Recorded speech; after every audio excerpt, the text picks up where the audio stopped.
Afghanistan, resulting in approximately 90,000 U.S. troops there now.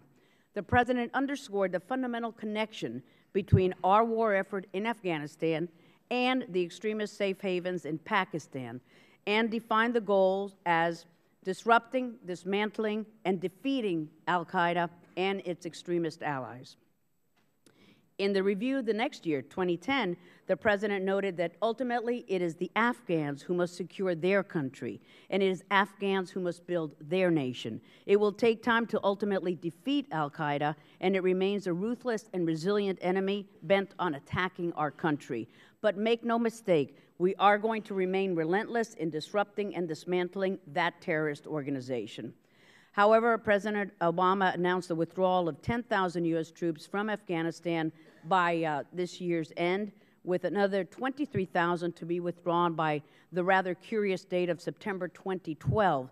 Therefore, Madam Secretary, we must ask, where are we in achieving the strategic objectives outlined by the President? Progress in the fight is undeniable, but our gains remain fragile. On the one hand, the U.S. is negotiating with the Haqqani network, and yet on the other, we're attempting to destroy the Haqqani network. There have been some unwelcome developments since the President's announcement 4 months ago, such as the multiple high-profile assassination of major leaders in Afghanistan. Turnover to the Afghan National Security Forces remains a significant challenge in some of the key contested areas. And on the counter-narcotics front, the United Nations Office on Drugs and Crime reported a 7% increase in opium poppy crop cultivation, citing the link between insecurity and opium cultivation. This leads us to the broader question: what are the priorities for advancing our national security interests in Afghanistan and Pakistan? I remain troubled by Iran's threatening and unhelpful role in Afghanistan, so I ask, what additional pressure are we bringing to bear to offset the Iranian influence in Afghanistan? The most important long-term aspect of the American relationship with Afghanistan today is the Strategic Partnership Declaration under negotiation with Kabul. During the negotiations over the Strategic Framework Agreement and the Status of Forces Agreement with Iraq, the previous administration extensively engaged and consulted the Congress in a bipartisan manner. We are disappointed that a similar level of outreach, engagement, consultation, transparency on this critical issue has been decidedly absent on the current Afghanistan negotiations. So I'm capitalizing on your appearance today, Madam Secretary, to secure information on the agreement being negotiated. What are our priority components of this? What are the primary components of this negotiation? Do you anticipate a total withdrawal like we are about to do in Iraq, or will we remain until we train and perhaps have a modest counterterrorism presence? How will it address critical weaknesses within the political system, such as too much power concentrated in the presidency and overdependence on foreign aid? What reforms are we requesting to fix these flaws? Are we insisting on the right to pursue insurgents who threaten us and our interests? Are we preserving our tactical and operational flexibility? The Afghan government must be pushed to make the necessary steps to become a reliable partner for the U.S. over the long term, and I know that you know that as well.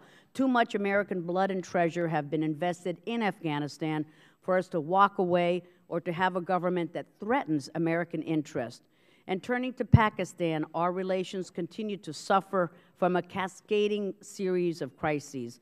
First, there was the bitter Raymond Davis affair involving the U.S. Embassy worker who shot and killed 2 Pakistani men he believed were robbing him. Davis was correctly released to U.S. custody. The ultimate disgrace was the discovery of Osama bin Laden inside Pakistan and living adjacent to a Pakistani military facility. And now we see the brazen attacks by Islamabad's armed proxies against the U.S. Embassy and other U.S. targets in Afghanistan. Our two countries are at a crossroads. We cannot sustain a partnership with Islamabad if it pursues policies that are hostile to U.S. interests and jeopardize American lives.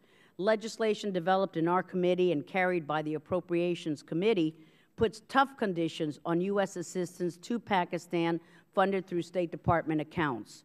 Pakistan's security establishment must work more closely with us to eliminate al-Qaeda and its affiliates while cooperating more fully with our goal to help stabilize Afghanistan. Can the relationship be salvaged? Can our strategic objectives in Afghanistan and Pakistan be brought into better alignment? It is hard to be optimistic. All the options on the table appear deeply unappetizing. All run the risk of being ineffectual, counterproductive, or both. Madam Secretary, we look to you to help clarify for us the strategic choices that we, Pakistan, and Afghanistan face at this profoundly challenging time for the future of peace and stability in South Asia. We're especially interested in hearing about your very recent trip to the region.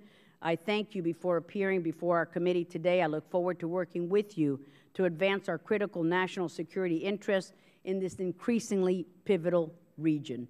I yield back the balance of my time, and I'm pleased to yield to my